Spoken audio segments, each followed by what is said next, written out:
Okay, take three. This is the second devlog for this tool I'm working on, and I will show you the progress from the last time. I have to say that I've focused mainly on this galaxy map because I think this could be the most useful feature for this tool. So compared to the last time, I have enlarged this detail window that also disappear when you move. Now that I think about it, it should be invisible and should appear only when I double click on a system and I show the details. But anyways, it's a work in progress. Another thing that I have added is this status bar at the bottom.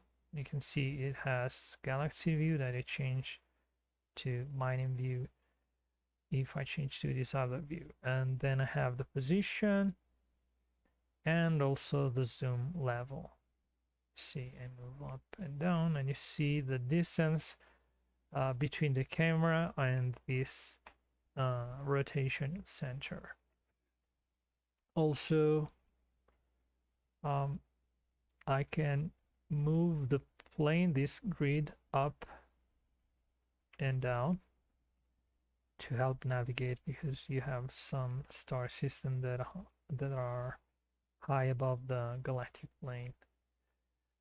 Another thing that I did is to improve the twinning of the movement and the zooming and everything. So when I double click, for example, and zoom in at a distance of 150 units, I think it's in light years.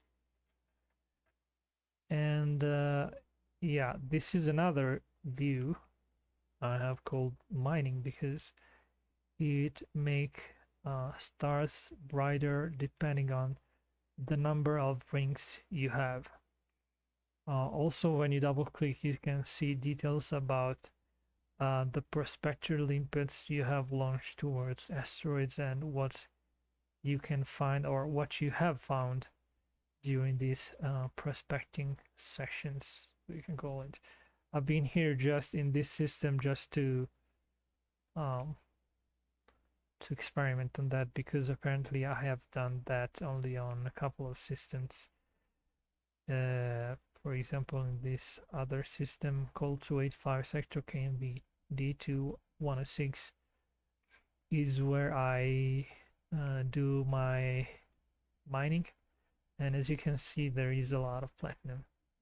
Out of 119 times, the average amount of platinum is around 33%, and it's pretty good.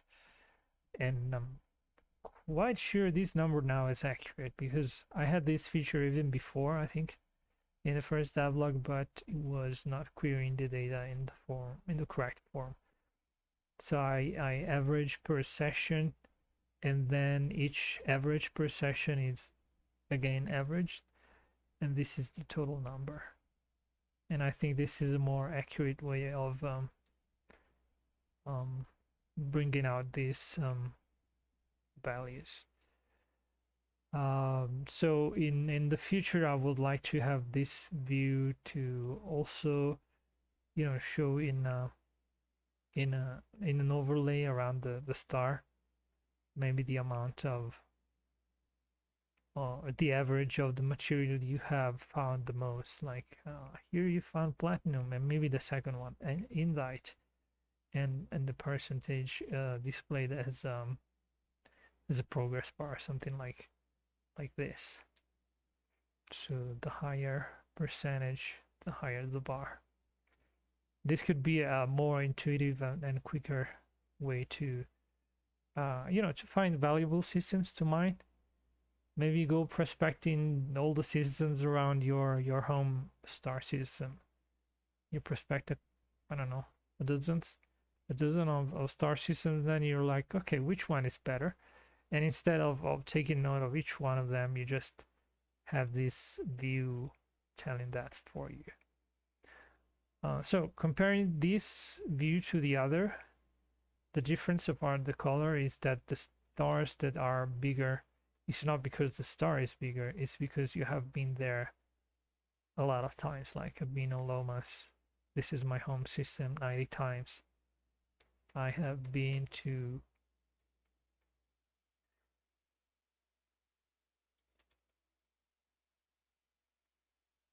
this system 114 times. You probably know this system, Robigo. And it's evident or obvious the reason why I've been there a lot of time. The other view, the mining view, instead highlights the stars with the highest amount of rings, like this. This one have 3 rings. This other have 2 rings in total in the whole system. So it's not a lot. I'm pretty sure there are systems that have dozens of rings out there. I just haven't scanned them probably. So yeah, that's the current status. I have also started playing around with EDSM APIs. So I am able to download that data. It's in here. I can show you in the debugger. Where is it? It's data reader.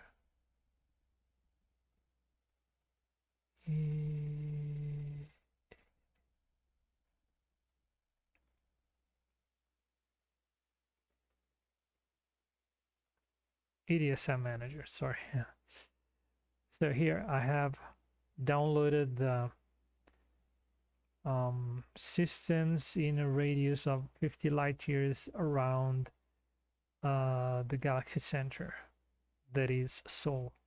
So you have 309 systems in a radius of 50 light years. And I will probably store this information in the database in a separate table, and will display those star systems in the galaxy view I have. I've been playing around with that because I think it's useful for those commanders that haven't traveled a lot, like I think I did. I know there are other commanders that have traveled even more than I, but for example, in my secondary account where I have achieved a couple of things, I have a Python that I use to mine in Robigo. I have a T9 for platinum mining, so I have achieved a couple of things with that account too, but it's not even close to the amount of star system I have explored with this account. So it was a pretty sad view from that other account. So populating the area, maybe just the bubble and maybe Colonia with information from EDSM would be cool. If I manage to use particles or another efficient way of displaying millions of stars without, you know, loading too much the CPU, I will most likely do that, because I also like how it looks. Just looking at these kind of things is mesmerizing. Literally, I like this glowing effect and the rest. So yeah, probably next time you will see much more stuff in here, and probably while I zoom out I will have to hide the stars and just create some sort of cloud. That's something similar to what LA Dangerous does in his galaxy map, in a much simpler and humbler way, because I'm not like the developers they have at FDev. I'm not even close. But still, I think I can do something good looking. Really hope to be able to show you something the next devlog. So that's it for now, and see you next time. Don't forget to subscribe if you like what you see. If you have any suggestion, is very welcome, because sometimes you guys have great ideas. The community of Elite Danger is fantastic, and I'm sad about what happened in the last months, but pretty sure there are still commanders out there willing to continue playing and having adventures in this huge galaxy that dev have created for us. So see you next time. Bye bye.